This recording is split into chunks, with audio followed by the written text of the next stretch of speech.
வணக்கம் தலைவா! அனைவருக்கும் இனிய வணக்கம். இன்னைக்கு நம்ம இந்த வீடியோல எத பற்றி பார்க்க போறோம் அப்படின்னு பார்த்தீங்கன்னா, தமிழக அரசு போக்குவரத்து கழகங்கள்ல வந்திருக்க வேலைவாய்ப்பு செய்திகள பற்றி தான் இந்த வீடியோல முழுமையா நம்ம பார்க்க இருக்கோங்க. நம்ம சேனலுக்கு புதியவராக இருந்தீங்கன்னா, subscribe and bell all set பண்ணி வச்சுக்கோங்க. நம்ம சேனல்ல வர அப்டேட்ஸ் எல்லாமே மிஸ் பண்ணாம இருக்க இது மிகவும் அவசியங்க. தமிழக அரசு போக்குவரத்து கழகங்கள்ல ஜனவரியில் பஸ் ஸ்ட்ரைக் தொழிற்சங்கங்கள் நோட்டிஃபிகேஷன் கொடுத்திருக்காங்க. போக்குவரத்து கழகங்களின் வரவுக்கும் செலவுக்குமான வித்தியாச தொகையை அரசு பட்ஜெட்டில் ஒதுக்கி வழங்க வேண்டும் என்று நீண்ட காலமாக தொழிற்சங்கங்கள் கோரி வருகின்றன.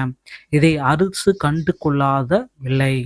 இதையடுத்து போக்குவரத்து தொழிலாளர்களின் 16 சங்கங்களின் அடங்கிய கூட்டமைப்பு வேலைநிறுத்தத்தில் ஈடுபட போவதாக அறிவித்தது. இதற்கான நோட்டீஸ் 19ஆம் தேதி நேற்று வழங்கப்படும் என்று அறிவிக்கப்பட்டது.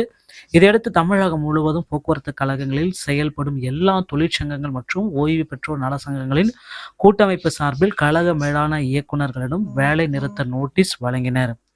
சென்னையில் கூட்டமைப்பில் உள்ள 16 சங்கங்களின் தலைவர்கள் ஊர்வலமாக சென்று விரைவு போக்குவரத்து கழக மேலாண் இயக்குனர், மாநகர போக்குவரத்து கழக இயக்குனர் ஆகியோரிடம் அறிவிப்பை வழங்கினர்.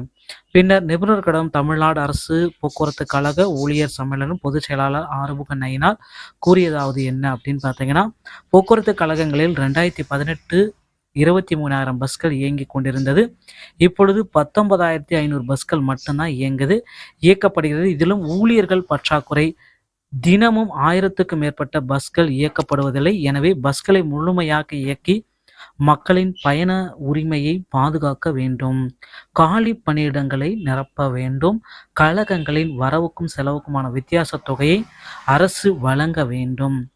ஓய்வு பெற்ற ஊழியர்களுக்கு 99 மாதங்களாக வழங்கப்படாமல் உள்ள அகவிலைப்படி உயர்த்தி வழங்கப்பட வேண்டும். தேர்தல் வாக்குறுதியின்படி புதிய ஓய்வூதிய திட்டத்தை கைவிட வேண்டும். ஓய்வூதிய பேச்சுவார்த்தையை தொடங்க வேண்டும். ஊதிய பேச்சுவார்த்தையை தொடங்க வேண்டும். வாரிசு நியமனங்களை மேற்கொள்ள வேண்டும் ஆகிய 6 கோரிக்கைகளை வலியுறுத்தி வேலை நிறுத்தம் செய்வதாக அறிவிப்பை கொடுத்துள்ளோம். கூட்டமைப்போடு பேச்சுவார்த்தை நடத்தி பிரச்சனையை தீர்க்க அரசு முன்வரவில்லை.